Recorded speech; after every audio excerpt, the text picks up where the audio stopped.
Waiter. Sir কেমন আছেন? এই তো আলহামদুলিল্লাহ। যাও, আমার জন্য সকালে নাস্তা নিয়ে আসো। Okay sir. এই যে স্যার আপনার নাস্তা। কি ব্যাপার, টেয়া দেওয়ার ডেট কেমন হয়েছে না? আর একটা সপ্তাহ সময় দেন না, দিয়া দিমু। আর একদিনও সময় দিতাম না, টেয়া এখন দিবি। তুই কয়দিন ধরে ঘুরাইতেছস?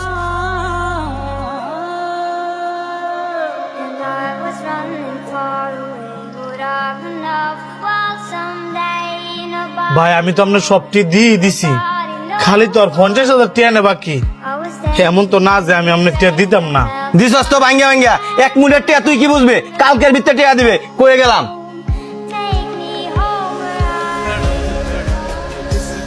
অন্তর, তোমার মা জন্য কওছে আমার নাই তো। জি ভাইয়া, আমাকে ডাকছেন? যদি কিছু মনে না করেন, আপনার ওই পাওনা 50,000 টাকা আমি দিতেছি। আপনি দিবেন?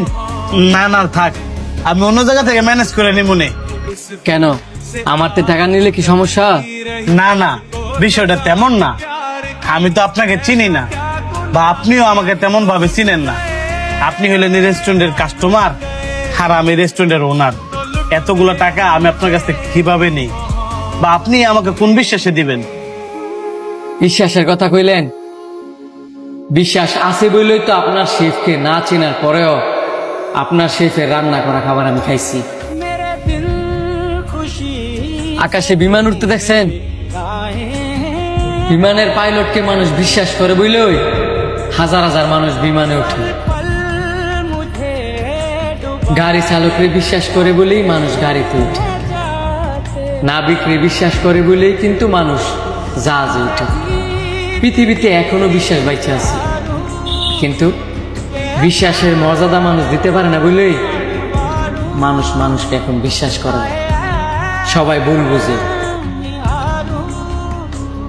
আমিও কিন্তু আপনারা বিশ্বাস করতাম না, যদি কিনা আপনি রেস্টুরেন্টের কিছু না হতেন।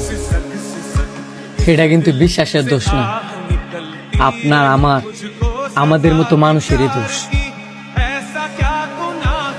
আমার কথা কিছু মনে করবেন না, আমি বুঝি একটা হচ্ছে ইচ্ছাকৃতভাবে সমস্যা, আর একটা হচ্ছে অইচ্ছাকৃতভাবে সমস্যা। এখন ওনাকে হয়তো বা কেউ ইচ্ছা করে টাকা নিয়ে ঘুরেছে, যে কারণে আপনার উপর থেকে ওনার বিশ্বাসটা উঠে গেছে। কিন্তু আমি আপনারা বিশ্বাস করি বলেই কিন্তু কইছি যে আমি আপনারা 50,000 টাকা দিতেছেন। হইতেও পারে, কারণ আপনি যে আমাকে টাকা দিতে চাইতেছেন, আমাকে কিন্তু এক সপ্তাহ সময় দিতে হইব।